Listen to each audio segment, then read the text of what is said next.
escala en París, Aida Palau.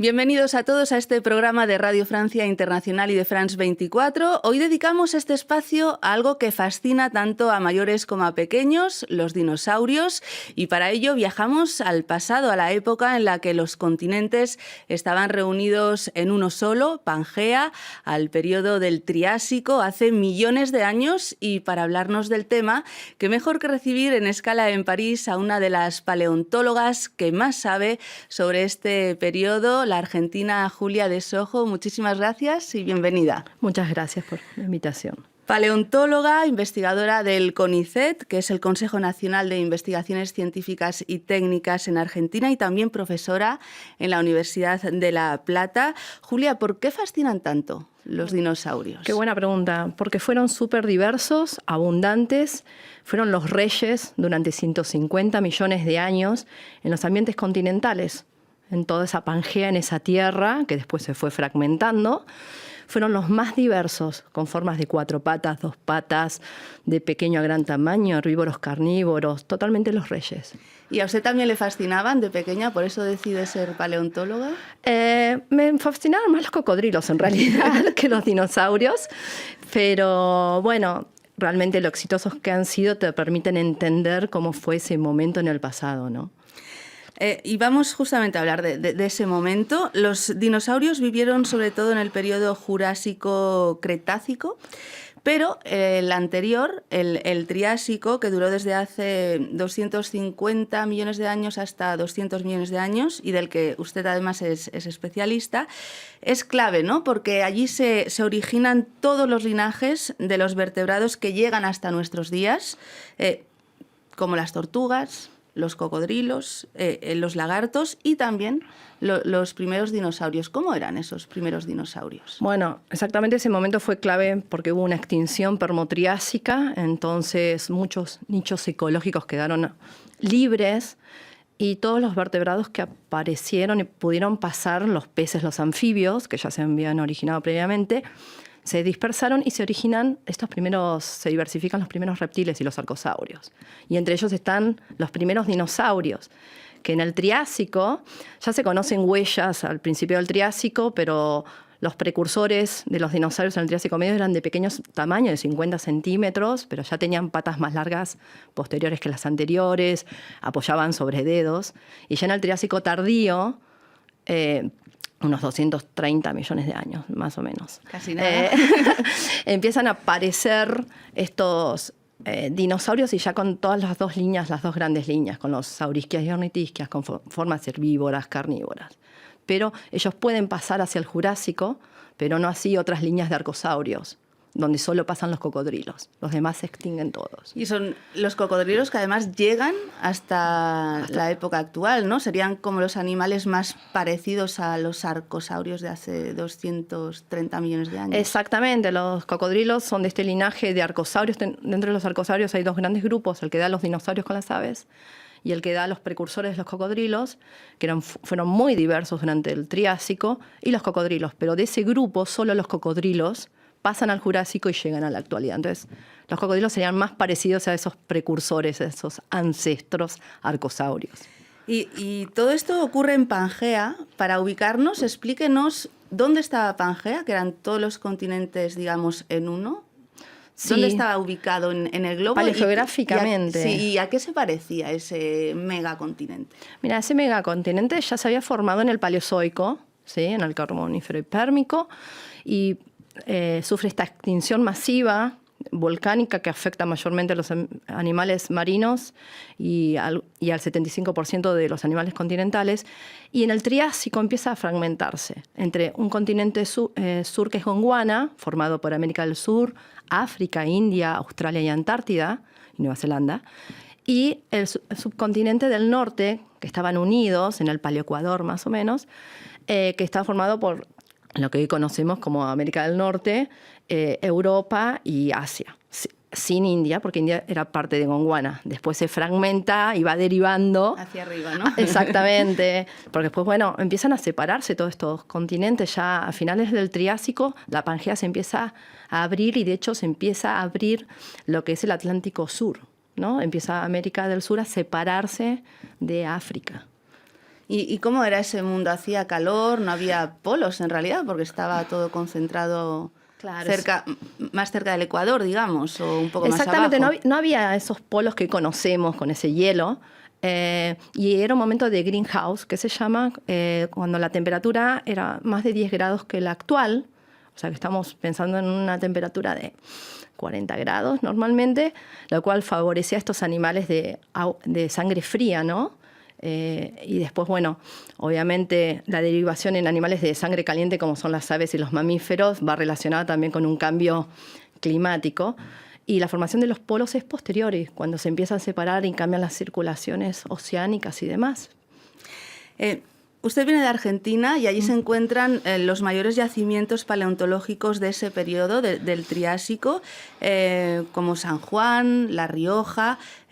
¿Tiene que ver con su situación en Pangea o con qué tiene que ver que encontremos esos yacimientos tan importantes en Argentina y no en otros lugares? Estos yacimientos triásicos continentales, ¿no? Porque lo que hay en Europa es más marino, pero los continentales los tenemos en Estados Unidos y en otros lados. También lo tenemos en India, en África, tanto en Marruecos como en Sudáfrica, y en América del Sur, ¿no? Tanto en Brasil como en Argentina. En Argentina lo que pasa es que están descubiertos, no están cubiertos ni por vegetación como suele suceder en Brasil, o mismo por ciudades, como puede suceder en India. O sea, nosotros tenemos preservados yacimientos de esa edad, rocas de ese momento, y tenemos la suerte también de tener las secuencias temporales completas, ¿no? Por ejemplo, desde el Triásico inferior hasta el Triásico tardío. Y lo tenemos en dos grandes cuencas, una que se llama Chigualasto Villa Unión, que aflora justamente, como dijiste, en San Juan y La Rioja, y la otra en Mendoza. Y son muy ricas a nivel faunístico. O sea, que es una suerte para descubrir muchísimas cosas, para entender ese periodo que se ha descubierto, y supongo que queda mucho aún por descubrir. Totalmente, siempre, porque nosotros tenemos una historia paleontológica muy antigua en Argentina, muy relacionada con estos exquisitos yacimientos, por supuesto. Y todo el efecto mismo de la erosión, de los cambios climáticos, nosotros vamos al campo y de un año al otro estuvimos en el mismo lugar y empezamos a encontrar huesos, que el año anterior no lo vimos porque la misma erosión de las lluvias, de los vientos, trabaja sobre el sedimento. Y lo deja al descubierto. Exactamente. Siempre, no todos los lugares son fosilíferos, pero en aquellos donde, por razones tafonómicas de preservación, hay fósiles, se van descubriendo de un año al otro. Hay veces que hay lugares donde no pasa eso, pero donde estamos trabajando nosotros, por suerte, y en muchos lugares en Argentina sucede. ¿Cómo es el procedimiento? ¿Alguien encuentra un fósil y dice, oiga, que a lo mejor aquí hay ADN de un dinosaurio? En realidad hay toda una organización, nosotros trabajamos con mapas geológicos, vamos a determinados sitios donde han estado geólogos y sabemos que tenemos esa edad de roca preservada, ¿no? Ese suelo representa ese tiempo. Y después empezamos lo que llamamos prospectar, que es caminando y buscando y mirando al piso. Ya tenemos una cierta experiencia en el ojo de conocer las texturas, los colores. Hay que agacharse y mirar, porque muchas veces los sedimentos, las piedritas, pueden parecer un diente o alguna estructura fósil. Entonces, a veces terminamos en 4 patas agachados, buscando. Según lo que busques es chiquito o grande. Y así se comienza. Y cuando se encuentra algo, se evalúa la importancia y la extracción, porque sacar un fósil lleva también muchísimo trabajo. Y entonces siempre evaluamos lo que encontramos. O sea, que es bastante largo. En Argentina, digamos que son bastante pioneros, ¿no? En el tema de la paleontología. ¿Qué se ha descubierto en Argentina clave para entender? Muchísimas formas. Bueno, los precursores de los dinosaurios, de hecho. Todas estas formas que te cuento de dinosauromorfos. Sí, dinosauromorfos. Y de hecho los primeros dinosaurios, los más antiguos, Eoraptor, Herrerasaurus, provienen todos de San Juan, de la cuenca de Chigualasto Villa Unión. Aparte de la investigación, está muy comprometida con el tema de la divulgación y ha participado en varios proyectos. Uno de ellos es Argendinos, para explicar la historia justamente de esos dinosaurios es que se creo encuentran en Argentina, y ese trabajo, ¿no?, de la paleontología. Sí, exactamente. Creo que la divulgación está atada de la mano de la investigación, porque todo esto que nosotros conocemos es patrimonio de la humanidad. Entonces, si no lo damos a conocer, pierde la importancia. Todos tenemos el derecho a conocer nuestra historia y entender cómo fue antes, y eso nos permite valorar lo que tenemos y cuidarlo, y más el medio ambiente. Entonces, la divulgación creo que es clave, tanto a nivel de docencia con los estudiantes como al público en general, y enseñarlos a los niños, así cuidan y entienden lo que tenemos y cómo fue la historia de la vida. A lo mejor se hacen paleontólogos futuros, ¿no? Con esos trabajos. Uy, pero si somos tantos paleontólogos, alguien tiene que hacer otras cosas. Bueno, ha investigado en varios lugares, aparte de Argentina, en Marruecos y en Sudáfrica. ¿Qué lugar del mundo le gustaría investigar y que aún no lo ha hecho? Que dice, bueno, yo aquí a lo mejor del Triásico encontraría maravillas. Me gustaría, siempre me quedó pendiente ir a un Triásico que está en Inglaterra, digamos, en Gran Bretaña, la cuenca de Elgin, de donde vienen los más antiguos arcosaurios relacionados también con los cocodrilos. Me encantaría ir ahí, y mismo en Rusia. Me encantaría ir a Rusia, al campo, porque también es una cuna de los arcosauriformes, de esta línea que da origen a los cocodrilos y los dinosaurios. Me gustaría preguntarle también, ¿usted estaría a favor de resucitar a los dinosaurios, a lo Parque Jurásico? ¿Qué pregunta?